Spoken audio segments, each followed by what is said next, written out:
श्री परमात्मने नमः।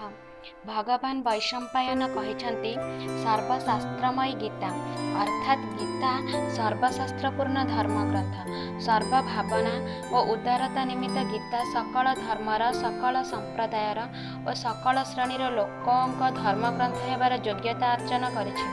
जे जो भाव में मोर आराधना करे मुझे भाव में ताको कृपा करे एवं रुचिर वैचित्र जोगु साधन जो पथरे जाऊना कहीं आंतरिकता और निष्ठा थिले साधकर ईश्वर लाभ हेब ही हेब इत्यादि गीता वाक्यर सत्यता श्री रामकृष्ण देवଙ୍କ भली साधक मानक जीवन में प्रमाणित होइछि।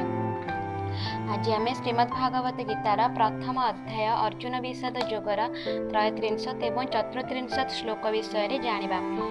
जेषामर्थे काङ्क्षितं नो राज्यं भोगः सुखानि च त इमे अवस्थिता योधे प्राणसित्वा धनानि च आचार्यः पितरः पुत्रस्तथैव च पितामहः मातुलः श्वशुरः पौत्राः शाल्यः सम्बन्धिनस्तथा। एठारे भगवान श्रीकृष्ण को अर्जुन कहते हे माधव आमे जो मानक पाए राज्य भोग और सुखादि अभिलाष करुचु एही सेही माने धन एवं जीवनर आशा त्याग करदे एही युद्ध क्षेत्र में युद्ध करने को आसी उपस्थित होइछन्ति।